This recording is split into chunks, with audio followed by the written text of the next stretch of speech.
I grew up as a developer. I started develop software, at 10.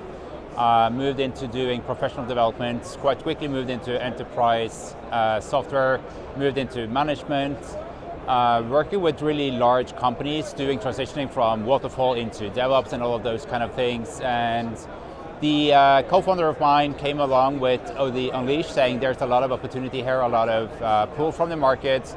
Do you want to go and do something? And basically the problem he was describing that he solved was really intriguing to me, and it was super interesting. So I decided to come with him and sort of see and pursue this opportunity, and here we are today. A couple of years later, growing into a big company. Sure, so what we see when we talk to large companies today, there is this shift from doing, often it's called moving from project to product mindset. So what do they mean by that? This means that in project management or in projects, you are very focused on a timeline. You are focused on getting to production. It's very focused towards this is what is important for you. Where you sort of lose this business outcome, right? Putting software in production doesn't really make a ton of difference if it doesn't really solve a real problem.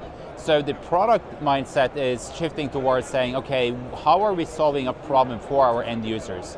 How are we making our processes better? How are we moving all of that? So basically this is what FeatureOps is for me. It's sort of taking that, put something in production into the mindset of you want to put software in production that really makes a difference on your end users, and basically that's what FeatureOps is all about. I would say there are so many areas to dive into. You need to make sure that you have compliance in place, so FeatureOps makes sure that all the compliance parts it's taken care of. As a large organization, particularly in the let's say the financial vertical, compliance is a big part of this, so FeatureOps is already kind of taking care of that you are putting something into production, but also you're very much compliant. It's about scale and resiliency. When you're going large and you're going global, you need to make sure that this platform scales, and it scales quite well. So all of this is also taking care of the FeatureOps control plane. And all of that is supported by the key pillars of the FeatureOps. It's about graded rollout, it's about surgical rollbacks, and it's about the full stack experimentations. So basically, you need to make sure that you have the full audit trail, obviously. You need to make sure that you know who did what when, and for who. So all of that is already taken care of by Unleash and FeatureOps. But also you need to make sure that you are taking care of the technical depth. So if you think about feature flags in your code, it's also a technical depth. So what we're seeing is that a lot of customers is piling up the number of feature flags as they go, and Unleash is already taking care of managing this, putting reports, and also make it easy for you as an organization to keep reducing those when they're not useful anymore, easy to get rid of, use AI and just remove them out of your code base to keep your code clean, which is basically what you're looking for. So this is basically what we're talking about. It's about the life cycle of the feature flags, right? It's about, it goes all along from starting to build this idea of the new feature. It's getting kind of specified, it's getting developed, and it's getting started to roll out. So all of this is part of the FeatureOps platform Unleash. And also when it starts to kind of be done, so to speak, when you're sort of seeing the end of the rollout criteria, that is also something that is part of the FeatureOps, so you can get that message back to the team in order for them to start cleaning up. And again, this is where the AI capabilities come into play, where we can start doing this. You know, it's a burdensome job. You still need to do it, and it's a perfect job for an AI agent to help you. Of course. So basically what we recently launched is the impact metrics. So basically these are data points that is happening and running in your application.